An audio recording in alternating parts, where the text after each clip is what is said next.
ఆహా, సెలవులిచ్చేశారు. ఇంకా కార్టూన్లు నేర్చుకుందాం.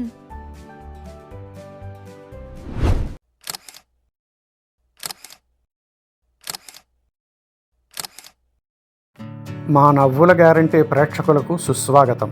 మీ నాగిశెట్టి కార్టూనిస్ట్. పిల్లలకి సెలవులు వచ్చేసాయి. ఇప్పుడు పిల్లలకేమో పండగ, మన పెద్దవాళ్ళకేమో రిలీఫ్. బోలెడంత ఖాళీ సమయం దొరికింది. బయటేమో ఎండలు మండిపోతున్నాయి. మరి ఇంట్లోనే కూర్చుని ఈ సమయాన్నంతా సద్వినియోగం చేసుకుందామా? ఈ ఖాళీ సమయంలో ఏదైనా కొత్త విద్యను నేర్చుకుంటే బాగుంటుంది కదా. మరి ఈ సమ్మర్లో మనం కార్టూన్లు గీయటం నేర్చుకుందామా? నేర్పించడానికి నేను రెడీ. మరి నేర్చుకోవడానికి మీరు సిద్ధమేనా?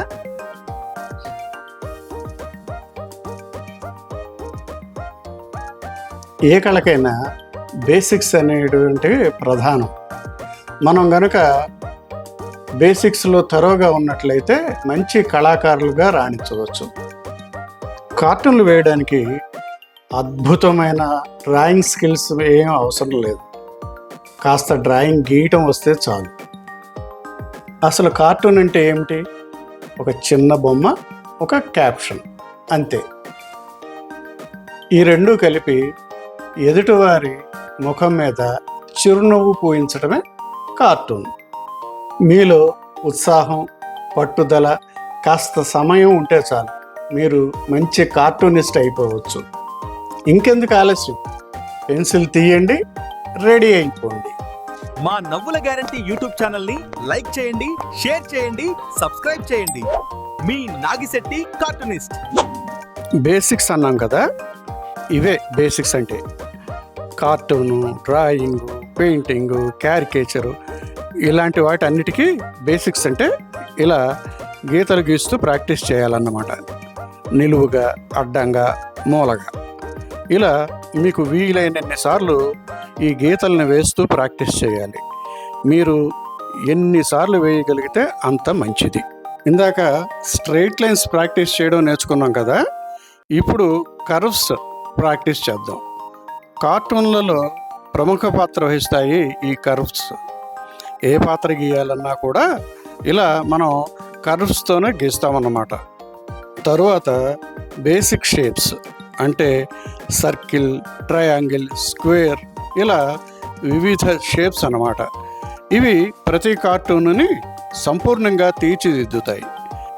మనుషులనే కాకుండా మనం మన కార్టూన్లలో పశువులు, పక్షులు, చేపలు, కొండలు, కోనలు, రాళ్ళు, రప్పలు, కుర్చీలు, టేబుల్స్, కుండలు, వంటింటి సామాన్లు, ఈగలు, దోమలు, ఏలియన్స్, బస్సులు, కార్లు, సైకిళ్ళు, కూరగాయలు, పళ్ళు, మందులు, సీసాలు, డబ్బాలు, అబ్బబ్బబ్బో, ఇలా బోలెడన్ని ప్రాణం ఉన్న వాటిని, లేని వాటిని గీస్తూ ఉంటాం.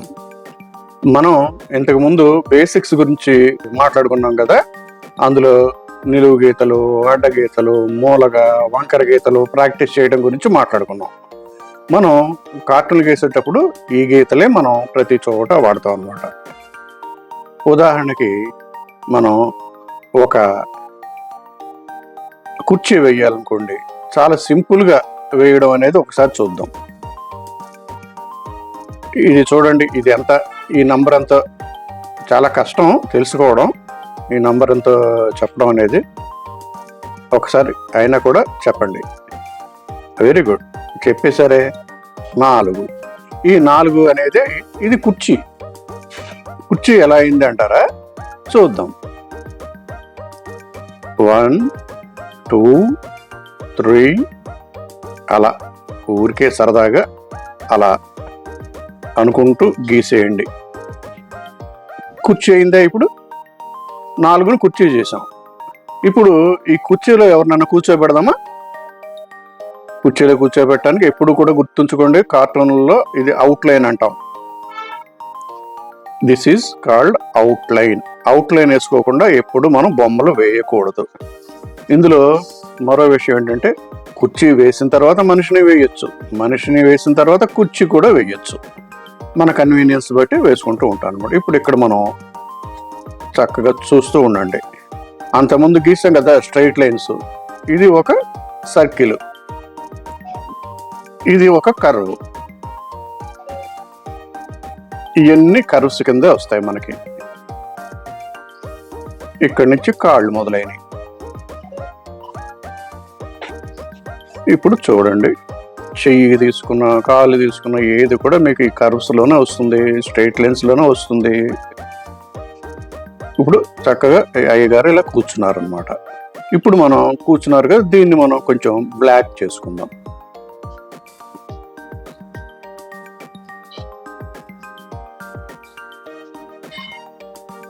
పూర్తి కుర్చీగా చేసేద్దాం దీన్ని. ఇంతవరకు పాపం గాలిలో కూర్చున్నాడు కదా, ఈయన్ని కుర్చీలో కూర్చోబెడదాం.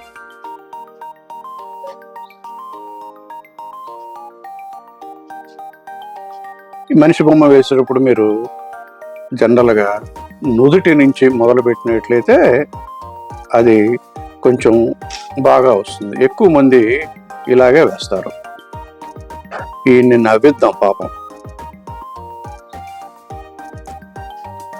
ఇది చక్కగా ఎక్కడి నుంచి భుజం మొదలైంది, ఎక్కడి నుంచి చెయ్యి మొదలైంది, చెయ్యి మరీ పొడుగ్గా ఉందా, ఇవన్నీ మనం వేస్తున్నప్పుడు చూసుకుంటూ ఉండాలన్నమాట. ఇప్పుడు ఇది సింపుల్గా వేసేస్తున్నాం మనం. దీన్ని మనం ఇంకా అందంగా కూడా వెయ్యాలి.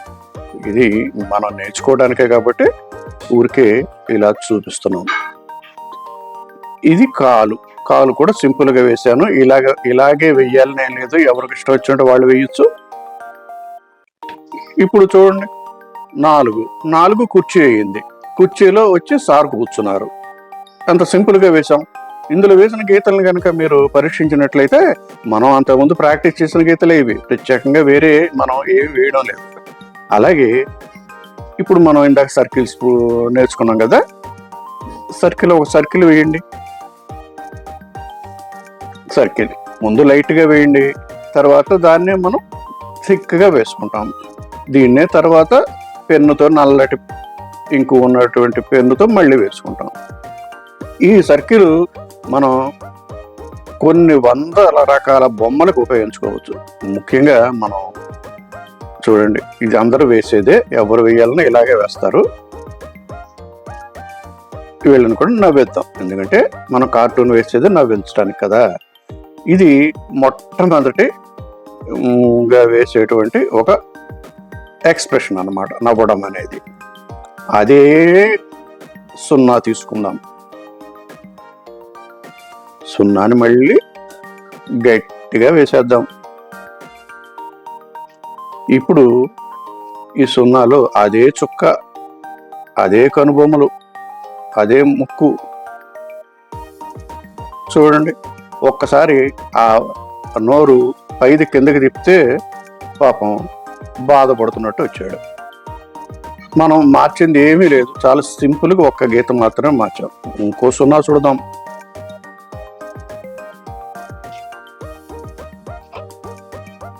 అలాగే ఈ 0 అనేది మీకు ఎప్పుడు పక్కగా వృత్తలేఖను తీసుకుని మనం సర్కిల్ కొట్టినట్టుగా పక్కగా రావక్కర్లేదు.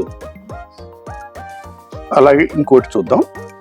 ఇప్పుడు మీరేదో తప్పు పని చేశారు ఇంట్లో, మీ డాడీ చాలా కోపంగా ఉన్నారు మీ మీద. మీ డాడీ మొహం గీద్దాం.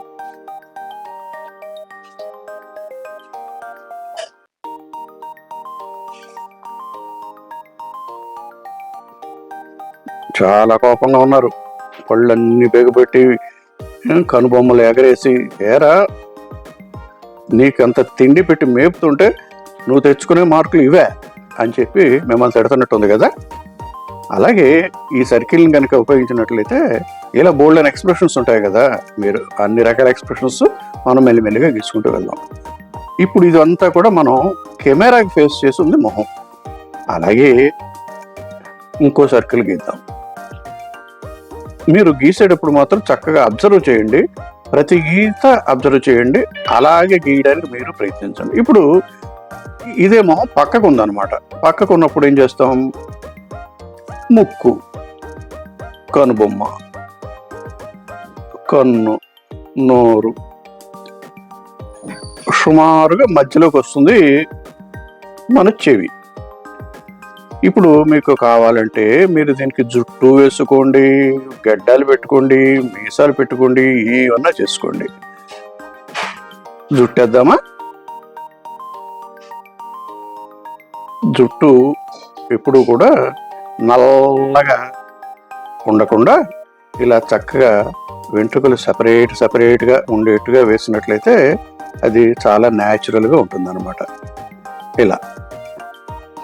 ఇలాగే మీరు రకరకాల ఎక్స్ప్రెషన్స్ ఒక సర్కిల్తో మొహం గీసుకోవచ్చు. ఈ సర్కిల్ అనేది ఇందాక చెప్పాను కదా, పక్కాగా ఉండక్కర్లేదు. ఒక కోడిగుడ్డు వేసినా పర్వాలేదు. ఈయన దొంగ చూపులు చూస్తున్నాడు, ఎటో చూస్తున్నాడు, అటేదో ఉంది. మనిషి మాత్రం ఎటున్నాడు, వంకరగా నవ్వుతున్నాడు.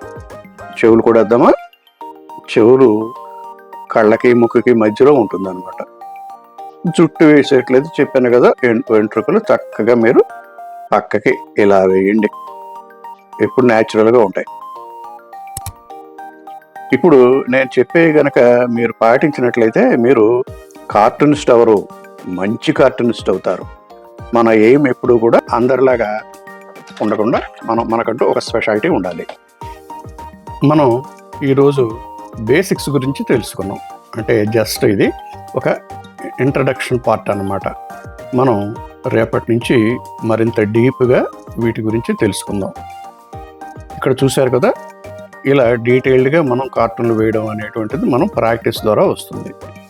మీరేం కంగారు పడకండి, మిమ్మల్ని మంచి కార్టూనిస్టులుగా తీర్చిదిద్దే బాధ్యత మాది. మరి మీరు రోజు మా వీడియోలు చూస్తూ నేర్చుకుంటారా? రేపు వీడియోలో మరిన్ని అంశాలు మనం కార్టూనింగ్లో నేర్చుకుందాం. కార్టూన్లు గీయడానికి ఏమేమి కావాలి అనే దాని మీద మనం ఆల్రెడీ ఒక వీడియో చేసి అప్లోడ్ చేసాం. ఆ వీడియో లింక్ కింద డిస్క్రిప్షన్లో ఉంది, చూడండి. మళ్ళీ తర్వాత వీడియోలో కలుద్దాం.